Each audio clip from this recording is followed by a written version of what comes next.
kita tak sama. Radio Republik Indonesia, kita Indonesia sesungguhnya.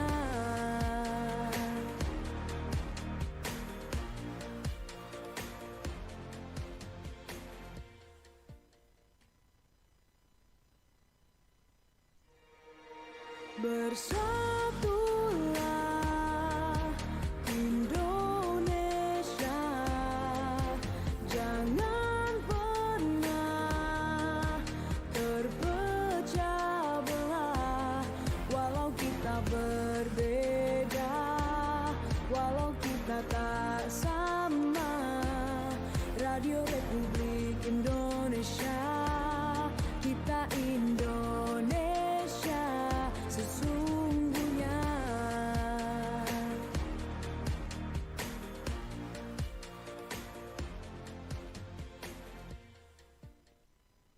Selamat pagi pendengar Pro 1 dimanapun Anda berada, dan juga untuk Anda yang sudah menantikan kami di Sulut Bicara untuk pagi ini melalui kanal kami di YouTube RRI Manado. Senang sekali pagi ini bersama saya Steve Kolibu pendengar, dan untuk Anda yang sudah mendengarkan kami sejak pagi tadi, kami sudah mengangkat terkait dengan dana desa. Dana desa rawan penyelewengan, ini kita akan bahas di Sulut Bicara pada pagi hari ini bersama dengan narasumber-narasumber yang pastinya sudah ditunggu-tunggu pendengar ya. Yang sudah hadir bersama saya di studio ada Kepala Bidang Pemerintahan Desa Pemerintah Kabupaten Minahasa, ada Bapak Jerry Hat Talumantak. Selamat pagi Pak Jerry. Selamat pagi Pak Steve. Apa kabar Pak Jerry? Luar biasa, puji Tuhan, sehat-sehat. Sehat-sehat ya Pak ya. Terima kasih sudah jauh-jauh dari Minahasa Utara bisa datang ke studio Pro 1 Pak. Baik, terima kasih juga sudah mengundang kami untuk momen kegiatan acara hari ini. Iya betul ya, nanti untuk Anda pendengar yang ingin ngobrol-ngobrol bersama kami, boleh nanti Anda bisa memberikan pertanyaan Anda, tanggapan Anda terkait topik kita di line telepon 082195835080 ataupun juga WhatsApp, atau boleh Anda tinggalkan komentar di live streaming kami pagi ini. Dan kami juga masih menantikan satu narasumber lagi pendengar, Kasih Intel Kejaksaan Negeri Minahasa Utara Bapak Ivande Iswandi SHMH, yang juga akan segera gabung bersama kami di pagi hari ini di Sulut Bicara. Dan terkait dengan dana desa ini, kenapa kami mengundang semuanya dari Minahasa Utara, karena memang yang lagi hangat dibicarakan di sosial media itu adalah terkait dengan penangkapan salah satu mantan penjabat hukum tua ya di Desa Kimabajo yang kemudian viral di sosial media, banyak dibicarakan. Nah, mungkin sedikit Pak Jerry bisa diceritakan bagaimana sebenarnya kronologi kasusnya dan seperti apa? Silakan Pak Jerry. Oke, baik. Terima kasih untuk pertanyaannya. Jadi memang yang akhir-akhir ini yang viralkan Desa Kimabajo terkait penangkapan oleh Kejaksaan Negeri Minahasa Utara pada mantan penjabat hukum tua. Ya. Mantan penjabat hukum tua inisial AA, dan kejadian ini ketika saya cross check tahun anggaran 2019 Pak. Iya, iya. Tahun 2019. Jadi permasalahan atau kasus ini ternyata ada penyalahgunaan dana desa di tahun anggaran 2019. Permasalahan ini sudah dari tahun 2019 dan tahun ini sudah dikembangkan sampai sudah ada penetapan tersangka oleh Kejaksaan Negeri Minahasa Utara, tentunya berdasarkan laporan hasil pemeriksaan dengan tujuan tertentu dari Inspektorat Kabupaten Minahasa Utara.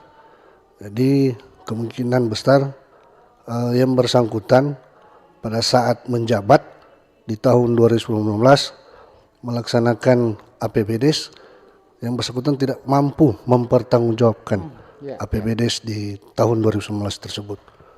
Iya, dan kalau tidak salah itu disinyalir kerugian negara itu 1 miliar lebih ya. Dari laporan, nanti kita tanya ke Pak Ivan nanti ya untuk lebih lengkapnya. lebih Nah lengkap itu untuk membuka saja karena memang nanti Pak Ivan yang akan menjelaskan bagaimana sebenarnya kronologinya karena yang lebih paham ini Pak Ivan ya. Mudah-mudahan bisa segera bergabung bersama kami. Tapi Baik, kalau baik. dari Pak Jerry dan teman-teman sebenarnya ini kan dana desa ini satu hal yang baik sekali sebenarnya ya. Ini bisa menjadi motor penggerak di desa, bisa bisa pembangunan di negara kita akan mulai dari akar rumput dari desa dulu. Itu tujuan utama dari pemerintah. Namun kemudian berkembang kalau kita melihat bahkan kalau misalnya Anda pendengar penonton searching aja itu di Google itu kasus dana desa atau korupsi dana desa itu akan banyak sekali kemudian yang muncul. Artinya ini sesuai dengan topik yang kita angkat pagi ini, dana desa rawan penyelewengan ya. Nah, kalau dari bentuk pengawasan yang ingin saya tahu itu bentuk pengawasannya seperti apa Pak Jerry? Baik, untuk pengawasan sendiri untuk dana desa, lembaga-lembaga yang terkait pengawasan tentunya untuk dana desa ada APIP di daerah, dalam hal ini Inspektorat Daerah, dan yang kedua ada camat, dan yang ketiga ada lembaga Badan Pemusyawaratan Desa atau BPD. Oke. Lembaga-lembaga yang memiliki kewenangan secara resmi untuk mengawasi dana desa. Dan sebetulnya pengawasan dana desa ini kalau memang benar-benar masyarakat cinta akan desa untuk pembangunan desa, masyarakat juga bisa mengawasi pelaksanaan dana desa ini. Jadi untuk pengawasannya, kalau kami sendiri dari Dinas PMD tentunya melalui pembinaan dana desa. Dan untuk dana desa ini sendiri kita tahu bersama namanya saja dana desa, tapi bersumber dari APBN melalui RKUN sampai melalui RKUN ke RKUD dan ke rekening masing-masing desa. Tentunya adanya program ini untuk membantu desa agar lebih cepat pembangunannya, pemberdayaannya lebih meningkat, pemberdayaan masyarakat melalui berbagai program tentunya. Karena di desa itu juga ada BUMDes juga di desa.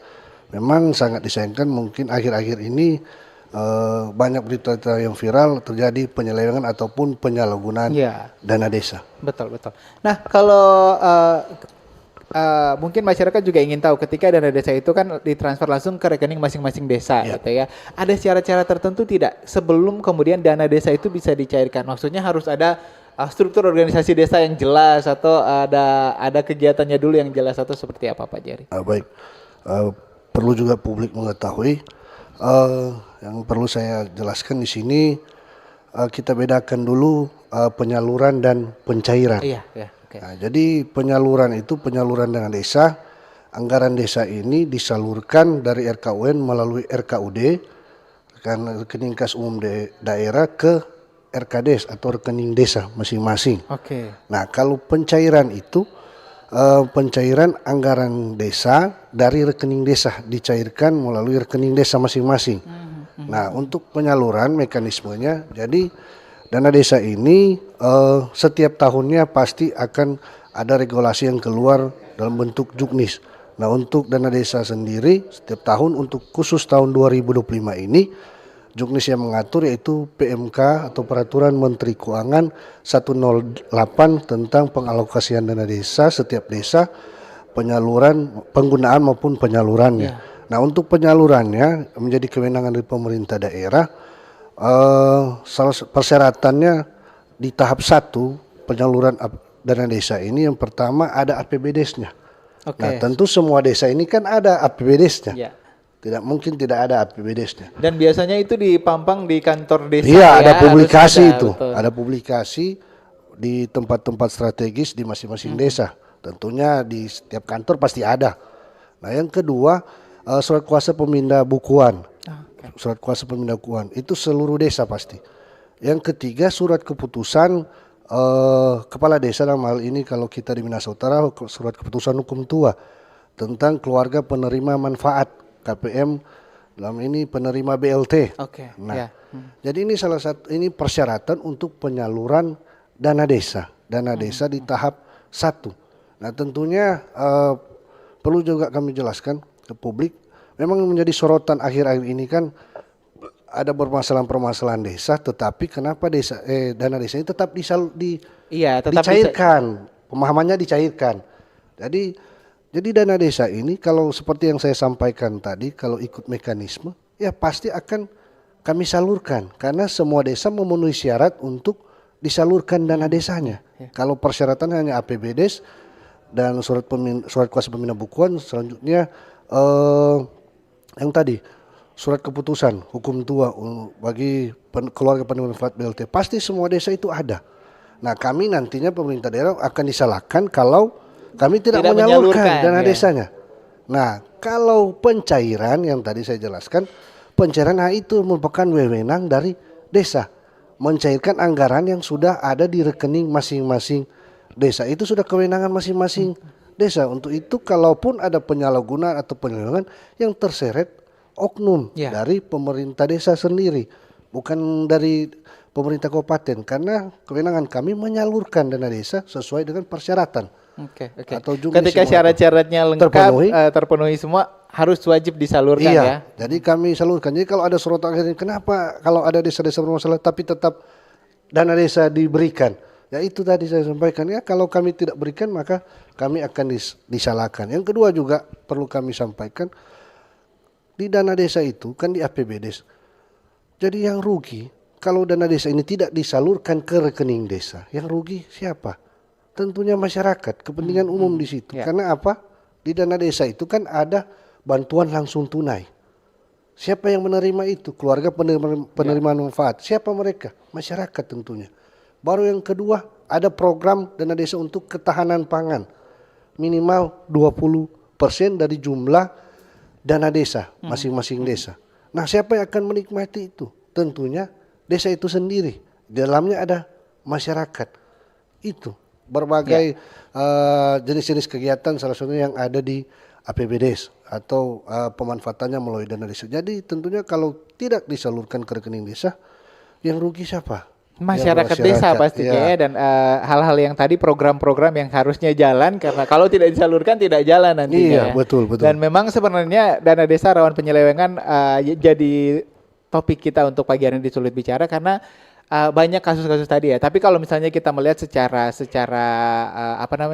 presentasi, sebenarnya dari ribuan desa hanya beberapa kemudian yang terungkap ya, dan kemudian yang ada di publik begitu ya. Kita akan bahas lebih lanjut lagi Pak Jerry, tapi kita akan jeda dulu sejenak. Pendengar, setelah ini akan bergabung bersama kita Kasih Intel Kejaksaan Negeri Minahasa Utara Bapak Ivan D. Iswandi. Setelah saat lagi tetap bersama kami di Sulit Bicara.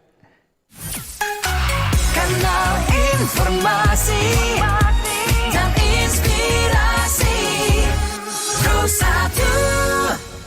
Halo RRI. Halo RRI. Iya, halo RRI. Kami semua bisa sampaikan semua keluhan masalah atau informasi melalui SMS, WhatsApp, dan media sosial secara langsung di 0816 16 12 121 setiap hari Senin dan Jumat pukul 10 pagi sampai pukul 11 siang waktu Indonesia Tengah. Suarakan masalah Anda dan temukan solusinya bersama Halo RRI. Halo RRI. Mam, terdoi dong. Oh, dodo anak ngapain cira ngapain mama ini ada kono pikonja kalau keluar doye mancari kasihan yang kurang sasadiki ngana minta. Jadi anak muda yang cuma angkat kaki dudu banyak sebenarnya yang boleh ngoni mau baking kasihan anak ngana cuma mau dudu minta buka tangan ingat lebih baik tangan di atas daripada tangan di bawah. Mencari nggak perlu jauh-jauh banyak. Kok perlu jadi mama orang mau usaha mau jual kacang tore ini anak supaya itu doi tore mau masuk pakai otak ya. Kesuksesan tidak lahir dari keberuntungan, melainkan dari kerja keras dan ketekunan. Halo RRI. Halo RRI. Iya, halo RRI. Kami semua bisa sampaikan semua keluhan masalah atau informasi melalui SMS, WhatsApp, dan media sosial secara langsung di 0816 16 12 121 setiap hari Senin dan Jumat pukul 10 pagi sampai pukul 11 siang waktu Indonesia Tengah. Suarakan masalah Anda dan temukan solusinya bersama Halo RRI. Halo RRI. Kanal informasi dan inspirasi Pro1. Kita lanjutkan lagi pendengar untuk Sulut Bicara pada edisi hari Senin 10 November 2025 bertepatan dengan Hari Pahlawan Nasional. Selamat Hari Pahlawan. Dan selamat datang juga Pak Ivan. Ya, Terima kasih untuk kesiapannya. Selamat pagi. Ini luar biasa. Biasanya memang kita wajib upacara ya setiap 10 November ya. Iya. Tadi juga saya upacara, mohon maaf kalau misalnya Anda penonton yang melihat masih dengan pakaian lengkapnya ya. Dan Pak Ivan tadi sudah sempat dibahas terkait dengan penyelewengan atau mungkin juga ada dana desa yang tidak bisa dipertanggungjawabkan sebenarnya ya. Iya. Karena kan ini masih dalam proses juga oleh desa, oleh mantan penjabat hukum tua Desa Kimabajo. Itu sebenarnya bagaimana Pak untuk kasusnya itu? Kronologinya lebih lengkapnya. Iya. Baik, ya. Terima kasih. Pertama-tama tentunya saya mohon maaf karena agak sedikit terlambat karena kita tadi juga melaksanakan kegiatan upacara dalam rangka peringatan Hari Pahlawan. Saya juga menyampaikan selamat Hari Pahlawan Nasional 10 November 2025. Langsung kepada topiknya tadi ya, penyalahgunaan dana desa. Memang beberapa waktu terakhir minggu kemarin kami telah melakukan proses penegakan hukum, pemeriksaan dan penahanan terhadap salah satu oknum mantan PJ hukum tua ya di salah satu desa, tapi tadi saya dengar di kendaraan juga udah disebutkan Desa Kimabajo. Karena yang berada di sosial media seperti itu Pak, Iya, memang betul. Saya sampaikan bahwa memang kita saat ini sedang melakukan proses penyidikan terhadap salah satu desa yang terdapat di Kabupaten Nias Utara, yaitu Desa Kimabajo, di mana berdasarkan hasil pemeriksaan tim penyidik telah diperoleh minimal 2 alat bukti terhadap adanya dugaan perbuatan melawan hukum dan penyalahgunaan dalam pengelolaan dana desa di tahun 2019 dengan dugaan potensi kerugian keuangan negara lebih kurang 1 miliar, itu yang seluruhnya berasal dari anggaran dana desa dan alokasi dana desa di tahun 2019 tersebut gitu. Di mana dugaannya berdasarkan hasil pemeriksaan tim penyidik, keterangan saksi, alat-alat bukti yang lain, alat bukti surat.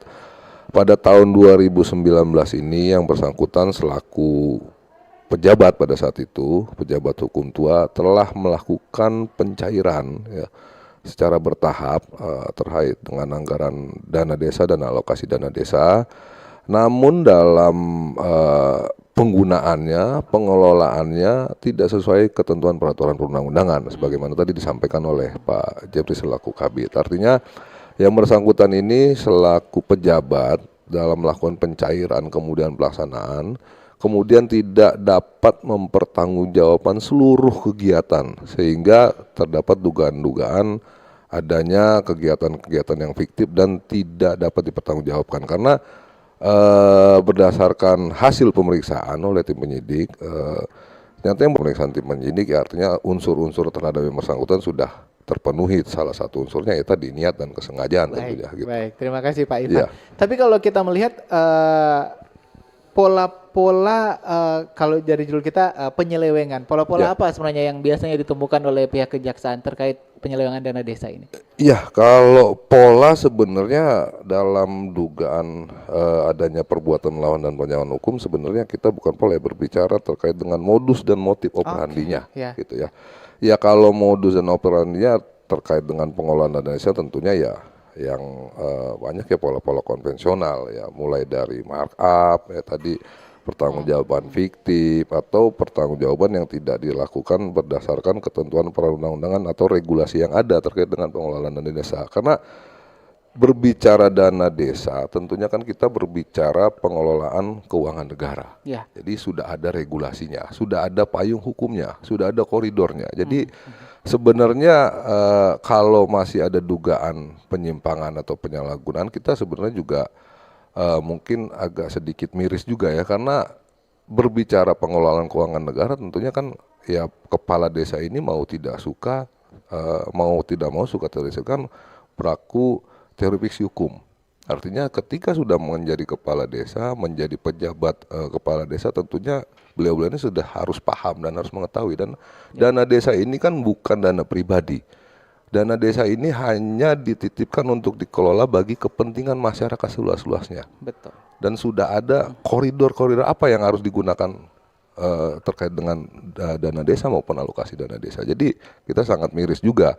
Artinya sejak 2015 dana desa digulirkan ini sampai sekarang 2025 masih ada harus kita lakukan upaya-upaya persuasif ya, ini demi kepentingan masyarakat juga. Artinya bukan dalam hal apapun itu, kita benar-benar mengedepankan penegakan hukum bagi kepentingan masyarakat. Oke, itu sih. baik. Pak Ivan, ini juga banyak kemudian pertanyaan dari masyarakat. Ini kan kasusnya 2019, kenapa baru terungkap di akhir 2025, Pak? Iya, sebenarnya kan kalau untuk kenapa baru terungkap, ya kita juga sangat hati-hati. Tentunya dalam penegakan hukum kita tidak bisa serta-merta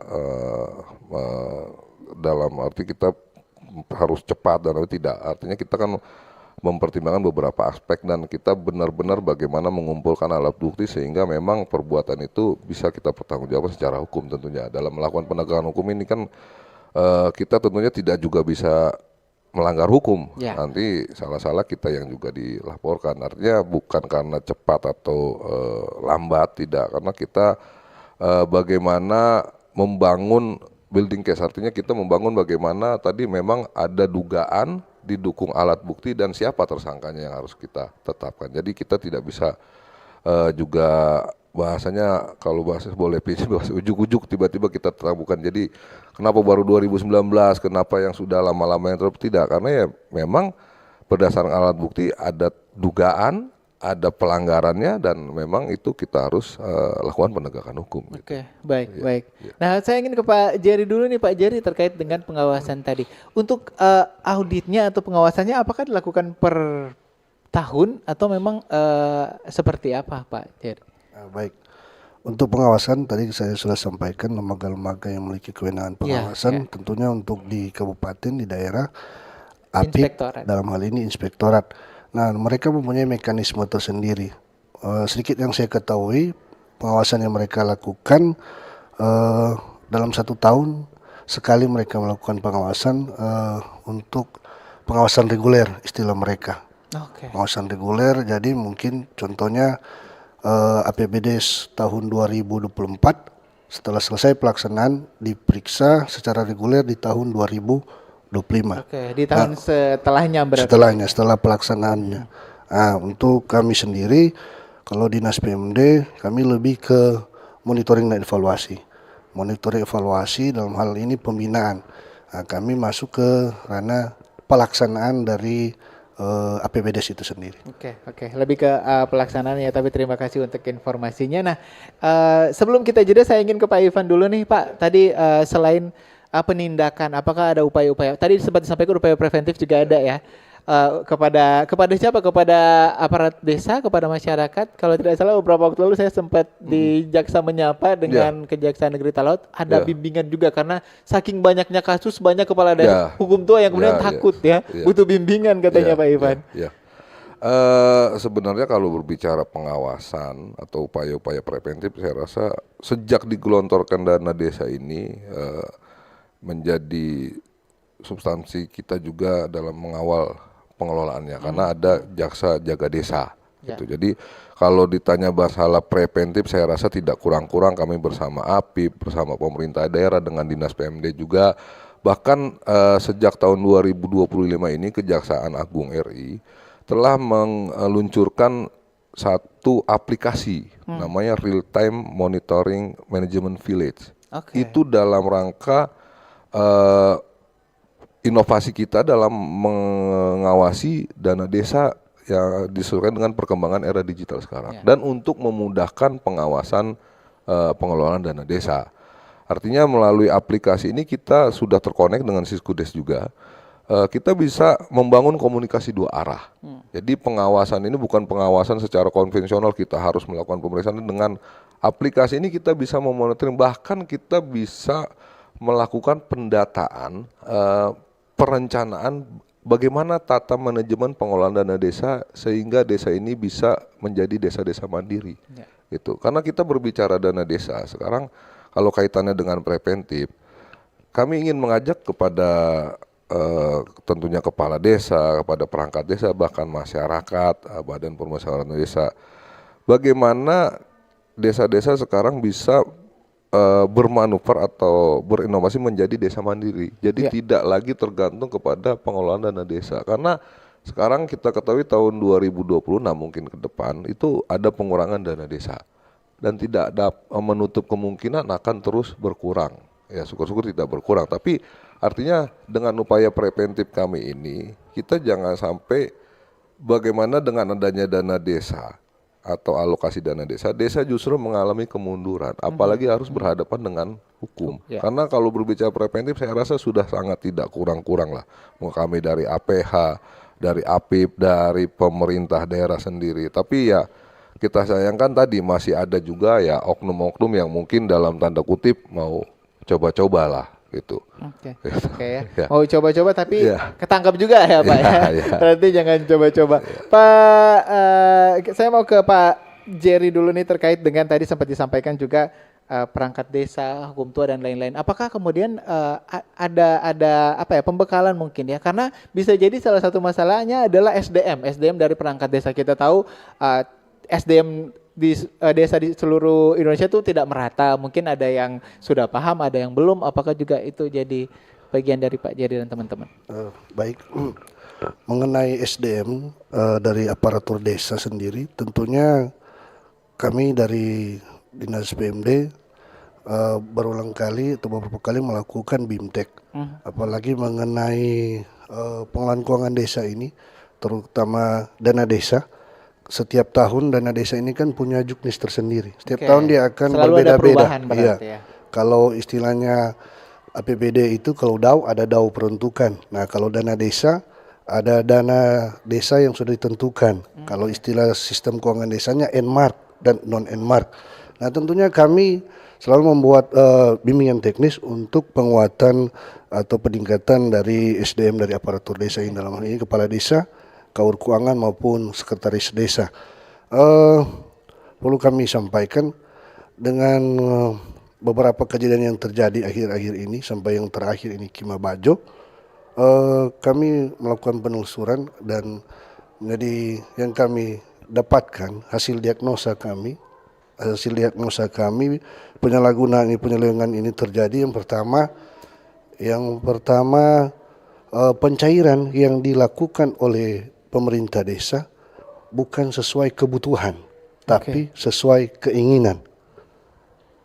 Yang kedua, ternyata oknum-oknum yang terjerat ini, setelah pencairan keuangan anggaran dilakukan di bank, uang ini bukan dipegang oleh bendahara atau istilahnya kaur keuangan, tapi setelah itu dipegang oleh oknum ini, kepala desa ini. Padahal sesuai tusi yang berhak untuk menyimpan dan mengeluarkan uang itu adalah bendahara. Nah, baru yang ketiga, yaitu ketiga memang sudah tamak ini, karena memang sudah punya niat mungkin jadi kepala desa. Memang kalau saya keluar berapa sehingga terpilih jadi kepala desa, saya juga harus kembali berapa atau ada keuntungan pribadi dari ketika beliau terpilih mungkin jadi kepala desa. Jadi itu hasil diagnosa kami, dan tentunya saya kira sudah tersebar di beberapa media, sangat jelas dan dipertegas kembali oleh Bapak Bupati Minahasa Utara, Bapak Jone J. Ganda SE, MAP, MM, MSI mengenai permasalahan ini, bahwa di berbagai kesempatan beliau dan berbagai pertemuan dengan kepala desa beliau selalu sampaikan, kepala desa atau hukum tua jangan pegang uang. Karena yang pegang uang itu tusinya bendahara. Namanya sudah mencairkan uang dengan ratusan juta, siapa yang akan tidak tergoda kalau uangnya juga ada di rumah ataupun di kamar. Kalau sudah sering lihat-lihat, siapa yang akan tidak tergoda? Itu Pak Bupati langsung sampaikan, jangan ada kepala desa hukum tua yang memegang uang, karena itu adalah tusi dari bendahara. Dan di media itu juga Pak Bupati tegas menyatakan bahwa kalau melakukan pencairan sesuai kebutuhan atau sesuai regulasi yang sudah mengatur. Nah, itu yang kami perkuat kami sudah perkuat saat ini untuk pencairan harus sesuai regulasi yang diatur dalam Permendagri 20 tahun 2018 tentang pedoman pengelolaan keuangan desa. Nah, di situ jelas bendahara membuat SPP, Kaur Keuangan membuat SPP, surat permintaan pembayaran kegiatan yang akan dilakukan atau dilaksanakan. Setelah itu ditandatangani atau disetujui oleh kepala desa. Nah, kami di Minahasa Utara dalam rangka tadi preventif tadi, kami di Minahasa Utara sudah mengeluarkan kebijakan dengan surat edaran Bupati bahwa untuk pencairan anggaran desa, jadi bukan cuma dana desa, harus ada rekomendasi camat. Harus ada rekomendasi camat. Jadi mulai tahun ini tidak ada lagi, bisa dicek, tidak ada lagi desa-desa yang mencairkan yang tadi saya sampaikan, hasil diagnosa sesuai keinginan atas kehendak hukum tua tersebut ya. Tapi sesuai kebutuhan yang tertata di APBDes, kegiatan apa saja. Kegiatan apa saja, contohnya kegiatan posyandu, kebutuhan kegiatannya hanya 40 juta. Nah, tentunya hanya itu yang akan SPP itu yang akan diterbitkan rekomendasi pencairan oleh camat. Bukan kegiatan hanya posyandu tapi yang dicairkan 500-an juta. Ya, berarti sesuai dengan kebutuhannya. Iya, betul, ya. Pak. Terima kasih Pak Jerry, dan pendengar saya ingatkan lagi Anda bisa bergabung bersama kami setelah ini di 082195835080. WhatsApp, telepon boleh. Kemudian juga bisa memberikan komentar Anda di YouTube RRI Manado. Sulut Bicara akan kembali saat lagi, tetap di Sulut Bicara.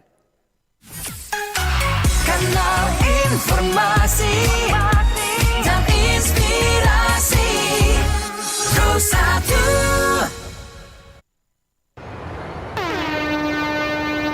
Dari Bitung, suara peluru.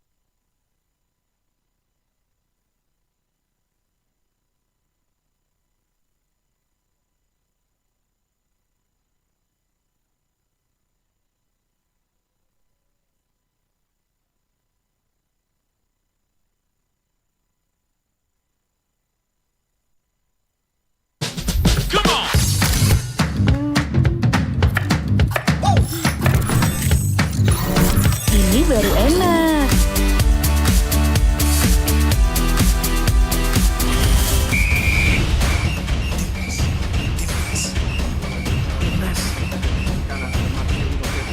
Bentar Mi. Ngapain sih Pi, ganggu aja. Lepaskan tengah. Masuk. Luar biasa selesai dari Witan Sulaiman. Mami, Papi, aku baru aja diinterview di Pro 2 FM. Jadi F&B sekarang tuh macam-macam. Kalau sekarang kan fokusnya ke Surabaya. Ini baru enak. Aku di Pro 2. Papi, Aku di Pro 2. jangan rebutan.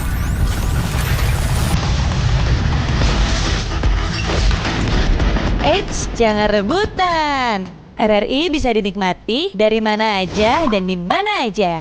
RRI multi-platform,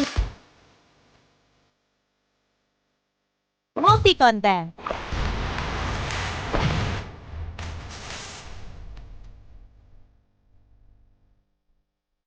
RRI punya kita.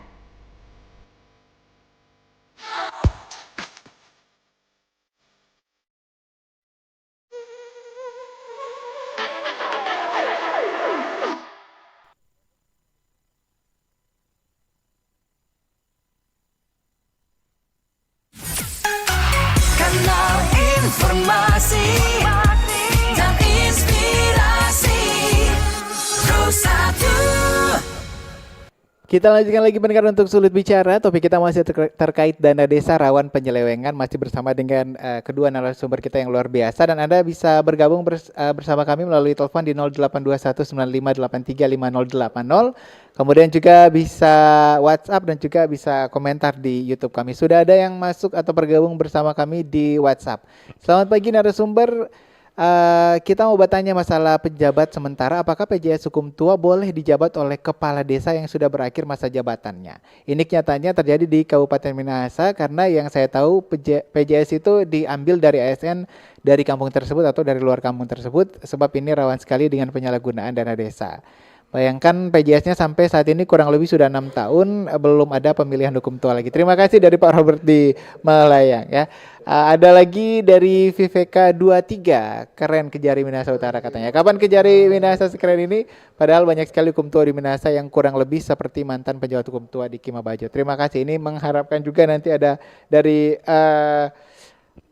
Kejari Minahasa berarti ya. Tadi boleh ditanggapi Pak Jerry mungkin ya lebih paham ini. Apakah penjabat hukum tua itu boleh dijabat oleh hukum tua sebelumnya yang kemudian katakanlah sudah berakhir masa jabatannya kemudian menduduki jabatan sebagai PJS? Silakan. Ini dari Pak Robert di Malayang. Oke, baik. Untuk desa sendiri aturan pertama itu Undang-Undang Nomor 6 Tahun 2014 tentang desa. Di tahun 2004 sudah terbit atau keluar Undang-Undang Nomor 3 Tahun 2024 tentang perubahan kedua Undang-Undang Nomor 6 Tahun 2014 tentang desa.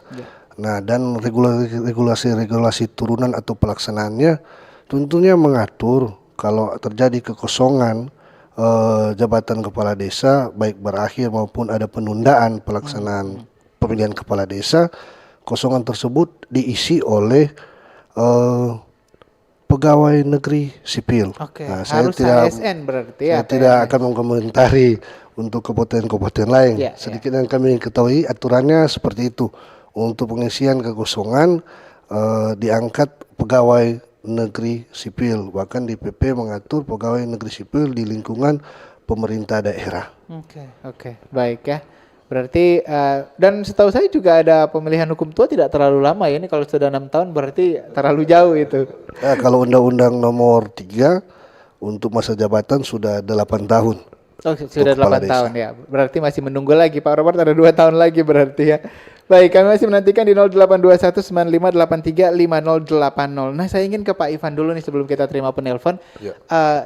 Sudah banyak kemudian contoh-contoh tadi disampaikan oleh Pak Ivan di Indonesia penyalahgunaan dana desa ini, tapi masih banyak juga yang melakukan penyalahgunaan ini. Karena menurut Pak Ivan apa yang mendasari ini sebenarnya ya? Karena kita mau cari akarnya seperti apa. Apakah yang disampaikan tadi oleh Pak Jadi karena memang tergoda dengan uang yang begitu banyak seperti apa Pak? Ya sebenarnya kalau kita tanya apa yang mendasari ya tentunya itu banyak faktor. Faktor baik dari eksternal mungkin tadi atau dari internalnya sendiri itu. Jadi kalau kita berbicara ya selama ini kita tangani ya memang ada juga yang faktornya dari eksternal memang karena adanya ketidaktahuan kemudian oknum-oknum ini harus terjerumus, tapi lebih banyak kepada faktor internal sebenarnya. Artinya merasa dana desa ini memang dapat dipergunakan ya karena merasa saya ini yang sebagai kepala desa, artinya anggaran uang ini menjadi hak saya dan dipergunakan tadi seperti disampaikan Pak Jerry tadi karena atas dasar keinginannya. Padahal ya beliau-beliau ini oknum-oknum ini lupa bahwa dana-dana tersebut seyogyanya adalah dana yang harus dikelola bagi kepentingan masyarakat dan melalui mekanisme sebagaimana yang ditentukan oleh ketentuan perundang-undangan. Dan dalam melaksanakan pengelolaan, penggunaan sampai pertanggungjawaban itu kan sudah diatur di dalam undang-undang, baik di Undang-Undang 6 tahun 2014 dan Undang-Undang 3 2024 dan banyak peraturan turunannya mulai dari Permendagri dan juga tunduk kepada pengelolaan keuangan negara. Tapi banyak yang sering melupakan. Artinya kalau kita berbicara pelanggaran hukum sebenarnya kan ya kita berbicara tindak pidana korupsi, perbuatan melawan hukum, penyalahgunaan wewenang di dalam undang-undang. Tapi banyak yang lupa terkait dengan azas-azas umum penyelenggaraan negara yang baik. Sebagaimana diatur di dalam Undang-Undang 30 tahun 2014. Di situ azas-azasnya yang pertama adalah jujur, proporsionalitas, akuntabilitas, mandiri Nah, artinya banyak aja. Artinya kita ketika mengingat itu bahwa kita harus jujur, kita harus akuntabilitas, kita harus proporsionalitas dalam melaksanakan jabatan dan akuntabilitas dapat dipertanggungjawabkan. Itu saya rasa kalau itu sudah menjadi pegangan, tentunya tidak akan lagi terjadi perbuatan melawan hukum atau penyalahgunaan dalam apapun. Oke, kita kembali baca WhatsApp dulu yang sudah bergabung. Ini selamat pagi dari Alfa di Minawerot. Supaya menjaga jangan ada kebocoran dana desa dari awal, sebaiknya ada aturan soal kekayaan kepala desa harus diketahui oleh masyarakat. Berapa jumlahnya sebelum menjalankan tugas, sebab banyak kepala desa sekarang yang kaya mendadak. Ya, sebenarnya itu perlu diselidiki. Terima kasih. Baik. Ya. Emang begitu Pak Jari, sempat ditemukan begitu ya di lapangan mungkin. Baik, ini masukan yang sangat baik dari masyarakat. Tentunya berarti kan harus ada laporan LHKPN. Ini masukan yang sangat baik dari masyarakat. Tentunya nanti masukan ini kami akan pertimbangkan, dibicarakan. Bisa jadi nanti salah satu persyaratan untuk pencalonan kepala desa, calon-calon ini harus ada laporan harta kekayaan Pak. Supaya yang tadi masyarakat sampaikan, dan tiba-tiba mendadak kaya, sumbernya dari mana? Kalau dia jelaskan dari awal, dari laporan harta kekayaan, mungkin sumbernya memang dia punya usaha juga kan. Tapi kalau usahanya dana desa, itu yang perlu kita tanyakan. Ini masukan yang sangat baik untuk ke depan, untuk mungkin persyaratan dalam pencalonan kepala desa atau hukum tua. Betul. Karena kan sekarang sudah ada anggaran dana desa yang besar ya, jadi bolehlah ya kemudian ya. Kita lanjut, ini ada pertanyaan dari YouTube dari Jimmy Polii. Kalau proyek desa dananya di markup, apa itu masuk pelanggaran? Sebab di desa saya anggaran proyek lebih besar dari proyek itu sendiri. Anggapan dari Pak Jimmy ya. Nah, Pak kasih intel ini seperti apa kalau markup? Ini di desa mana nih? Ya kalau markup kan jelas lah. Kalau markup itu kan ya sudah jelas sebagai bentuk pelanggaran, karena kan tentunya kan dalam melakukan pengelolaan dan penggunaan dana desa itu kan ada prosedur tadi. Dia kan misalkan ini kalau markup berarti kan pembangunan proyek ini kita berbicara fisik kan. Ya, tentunya kan pembangunan fisik itu kan sudah melalui proses tahapan mulai dari musyawarah desa, penyusunan, pembentukan tim pelaksana kerjanya, penyusunan rencana anggaran biayanya, penyusunan teknis pekerjaannya, kan begitu pasti ada sampai kepada pertanggungjawabannya. Kalau markup ya sudah jelas itu melanggar. Itu kan tinggal melihat apakah memang markup itu karena adanya ketidaktahuan atau memang ya sudah kesengajaan tadi, niat sejak awal. Ada unsur kesengajaan ya Pak Ivan ya. Baik, kita terima dulu penelpon kita di 082195835080. Sulut bicara, selamat pagi. Selamat pagi. Iya, halo. Dengan Ibu siapa di mana, Bu? Dengan Ibu Agustin Dumanau, sebagai masyarakat Desa Winatin, Kecamatan Talawaan, Minahasa Utara. Pas, Minahasa Utara. Silakan Bu Agustin. Ya. Mengenai dana desa kan? Iya. Saya sebagai masyarakat beberapa kali bertanya Pak DPD, karena di desa ada pengurusnya. Katanya dia sudah berapa kali bilang aspirasi dari masyarakat, tapi sebagai hukum tua dan aparatnya anak pakai pada orang sampai di anggota-anggota.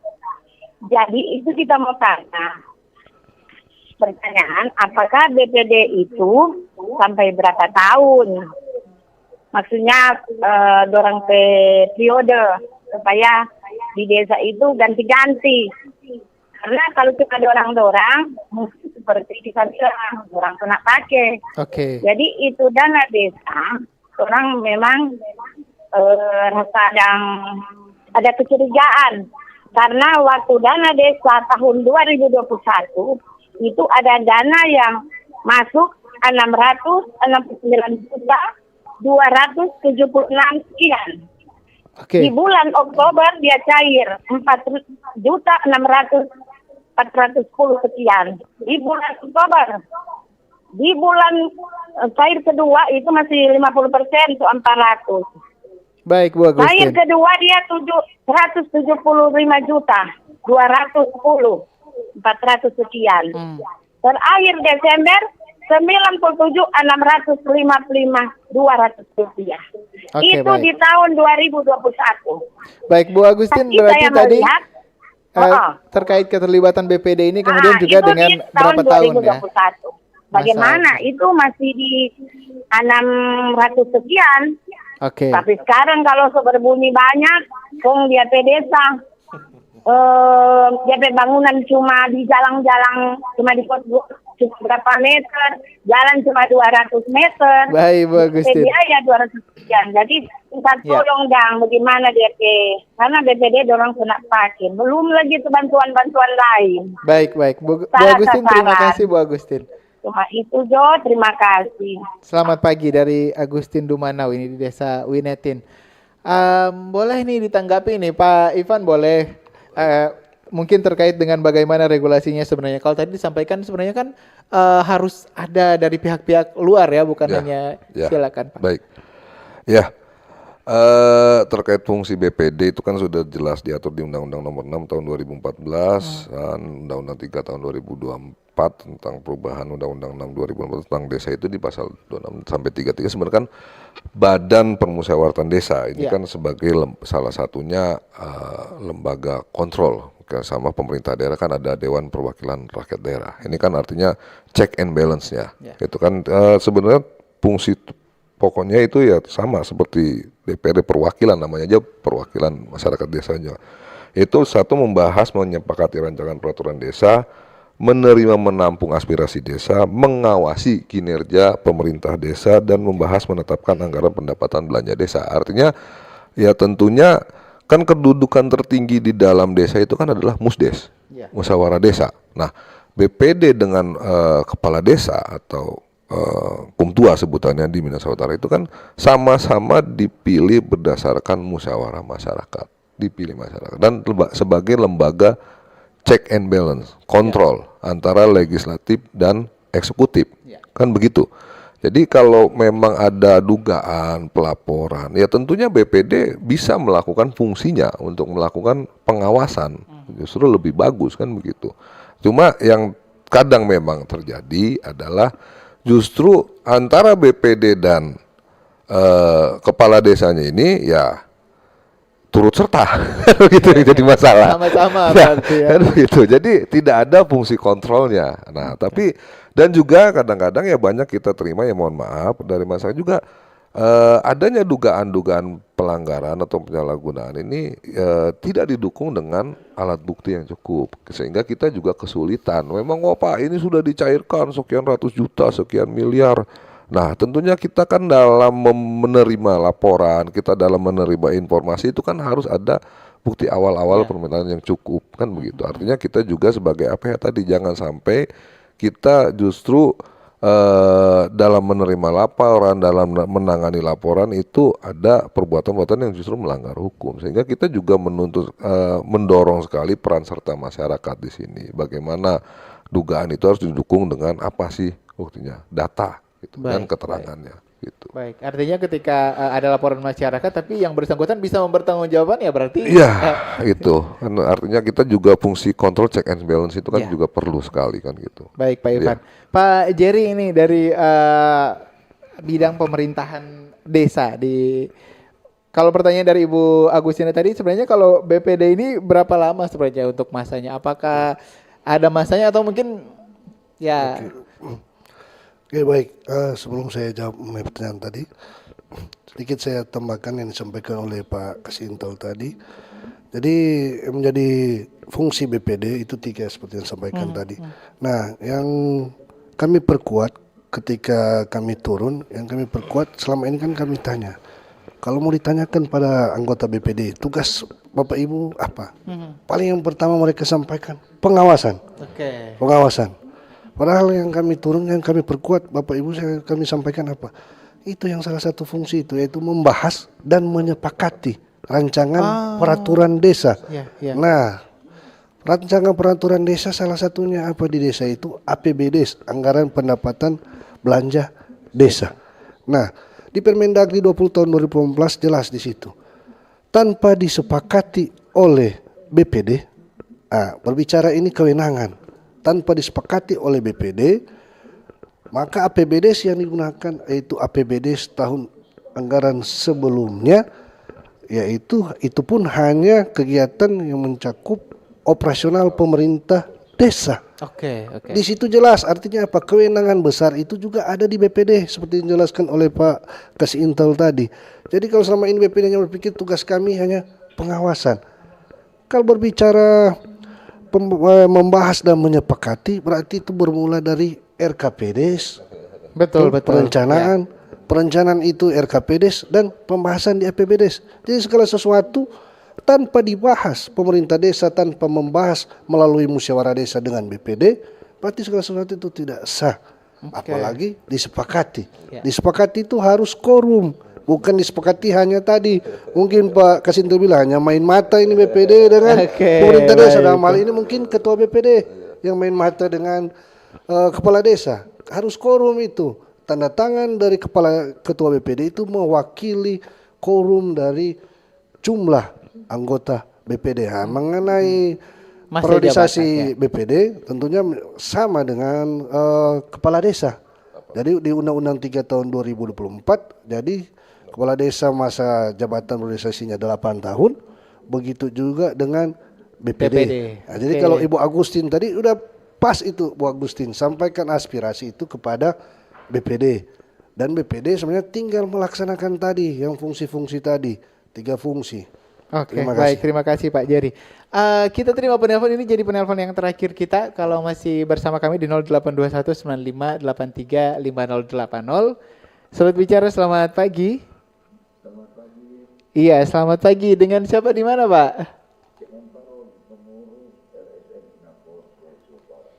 Oke, Pak Robi, ini suaranya kurang bisa ditangkap ini.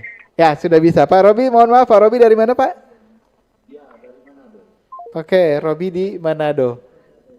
Silakan Pak Robi. Iya, Pak Robi. Yang pertama kami sebagai pegiat korupsi mengapresiasi.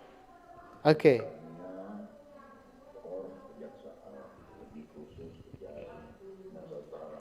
Baik.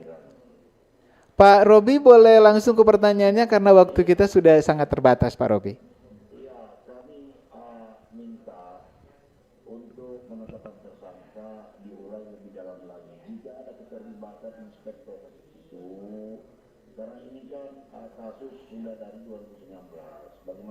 Baik. Ada kesan ditutup-tutupi atau sengaja tidak diinformasikan secara terbuka supaya ada efek jerah. Baik. Kepala desa yang tidak ditahan ini pasti dampaknya sangat luar biasa. Pasti ada rasa takut, tetapi dari pihak pengawas atau auditor ini bisa dijadikan salah satu sampel ditahan turut serta menghalang-halangi, memperlambat, menyembunyikan atau tidak kerja maksimal, ditindaklanjuti juga. Baik, Pak Robi. Baik, terima kasih Pak Robi. Selamat pagi Pak Robi, kami sudah bisa menangkap pertanyaannya. Mungkin ini ke Pak Ivan ya, bisa mendengar menyimak tadi yang disampaikan Pak Robi. Terkait dengan pihak-pihak lain yang ditetapkan tersangka. Artinya yang bisa saya sampaikan bahwa kami tetap berkomitmen dalam suatu penegakan hukum, terutama penegakan tindak pidana korupsi tentunya tidak tebang pilih. Artinya sepanjang terhadap yang bersangkutan terhadap dugaan didukung dengan 2 alat bukti, artinya kita tidak, karena setiap orang seluruhnya siapapun, tetapi sepanjang memang dugaan tersebut didukung oleh 2 alat bukti, kita tidak berbicara oknum siapapun. Artinya memang kalau ada alat bukti yang mengarah kepada yang bersangkutan, ya kita tidak tebang pilih siapapun itu. Oke, baik. Baik, terima kasih Pak Ivan. Pak Jerry ada tambahan? Ya, baik. Untuk Minahasa Utara sendiri dalam rangka preventif penyalahgunaan penyelewengan dana desa ini, kami di tahun 2023 sudah sistem keuangan desa kita sudah berbasis online. Kalau dulunya mungkin aparatur desa atau operator Siskodes harus ke dinas membawa laptop satu laptop. Kalau ini di mana saja mereka untuk menginput semua kegiatan maupun anggaran.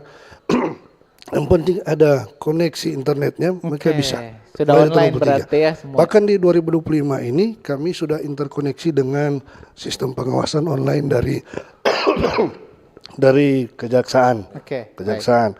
Nah, untuk inspektorat sendiri kami sudah interkoneksi juga dengan Siwas Geodes dari APIP, dalam hal ini Inspektorat Daerah. Jadi langkah-langkah ini sudah kami, pemerintah daerah sudah lakukan. Dan tentunya untuk meminimalisir ini pun untuk menghilangkan supaya tidak ada lagi oknum-oknum yang akan terjerat. Penguatan kami di tahun 2025 ini dari pemerintah daerah sudah menerbitkan surat edaran bupati tentang pelaksanaan pencairan anggaran. Tadi saya sudah sampaikan pencairan anggaran, jadi setiap desa ini untuk mencairkan anggaran ini bukan menyalurkan tapi mencairkan, karena tadi saya sampaikan itu kewenangan desa.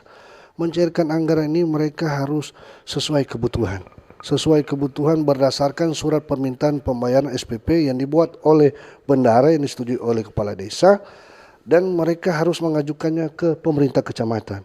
Dan camat dalam hal ini melihat SPP yang dibuat ini apakah sudah sesuai dengan rencana penggunaan dana yang sudah dibahas dengan BPD dan termuat di APBD, atau hanya akal-akalan lagi dari pemerintah desa.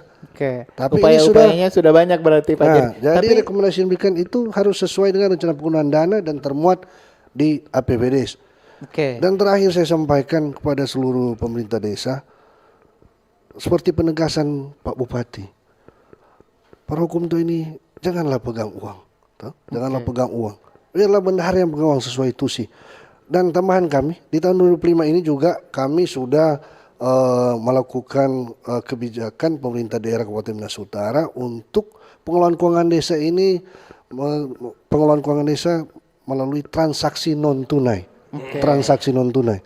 Dan 2 kecamatan sudah diuji cobakan di Kabupaten Minas Utara tahun 2025 ini, yaitu Kecamatan Kalawat dan Kecamatan Kauditan. Mudah-mudahan tahun 2026 seluruh kecamatan. Nah, apa manfaat dari transaksi non tunai ini? Jadi sudah tidak akan didengar lagi kepala desa atau hukum tua mau megang uang tunai. Jadi semuanya non tunai berarti. Semuanya non tunai. Kegiatan apapun langsung ditransfer.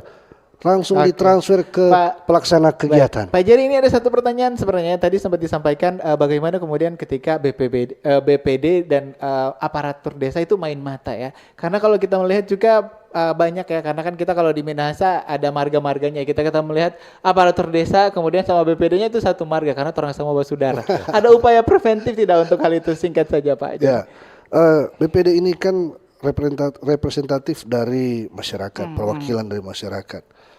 Jadi kalau memang ada dilihat oleh masyarakat ada upaya main mata mungkin sehingga tidak adanya transparansi atau akuntabilitas dalam pengelolaan keuangan desa, BPD masyarakat bisa ke pemerintah kecamatan. Baik. Pemerintah kecamatan atau camat untuk menyampaikan kecurigaan atau dugaan-dugaan yang dilihat atau didapati oleh masyarakat. Kalaupun tidak, bisa ke inspektorat, dalam ini APIP, untuk menyampaikan hal-hal tersebut. Tapi saya yakin dan percaya di Minahasa Utara, saya sampaikan mudah-mudahan tidak ada ya Pak Jerry. Tidak ada seperti itu. Ya. Terakhir, Pak Jerry, terima kasih Pak Jerry. Terakhir dari Pak Ivan ya, apa yang harus disampaikan? Tidak harus kepada aparatur desa karena masyarakat juga punya peran penting sebenarnya ya untuk bisa mengawasi. Silakan Pak Ivan. Kalau saya terkait dengan dugaan tema hari ini ya, dugaan dan desa Rahmat, cuma satu kata aja buat saya. Kuncinya integritas. Integritas dari kita semua. Kita tidak bisa bicara integritas terkait hanya kepala desanya, perangkat desa, BPD. Tapi kita semua memiliki tanggung jawab yang sama. Karena kadang-kadang ya mohon maaf, adanya kebocoran-kebocoran dana desa juga berasal dari masyarakatnya juga, berasal dari kita juga, atau berasal dari perangkat-perangkat. Karena itu menjadi satu sistem yang berkesinambungan. Jadi tanpa integritas dari seluruh lapisan masyarakat, seluruh stakeholder terkait, saya rasa kita akan sangat mustahil berbicara dana desa ini tidak akan diselewengkan. Gitu. Jadi Jadi sekali lagi ya, kalau masyarakat berbicara bagaimana Pak caranya, integritas. Toh tentunya kepala desa, kaum tua, apapun itu juga yang memilih adalah masyarakat desa tersebut ya. Jadi pilihlah yang berintegritas ya. Ada pesan terakhir bagi seluruh pemerintah desa, laksanakanlah kegiatan sesuai aturan, maka aturanlah yang akan menjagamu. Oke, baik. Terima kasih luar biasa Pak Jerry, Pak Ivan, terima kasih. Untuk Anda juga pendengar, terima kasih sudah mengikuti dialog kami pagi hari ini di Sulut Bicara. Memang dana desa itu sebenarnya adalah amanah yang diberikan oleh pemerintah pusat untuk kita semua, dan amanah ini punya dua sisi sebenarnya. Ketika kita mempergunakannya dengan baik, maka desa akan berkembang. Namun ketika terjadi penyelewengan, itu justru akan menjadi luka bagi masyarakat. Saya Steve Kalibu, mewakili seluruh kerabat kerja yang bertugas, mengucapkan terima kasih. Sampai jumpa di Sulut Bicara dengan edisi yang lainnya. Selamat pagi. Bersatulah Indonesia, jangan pernah terpecah belah. Walau kita berbeda, walau kita tak sama, Radio Republik Indonesia, kita Indonesia sesungguhnya.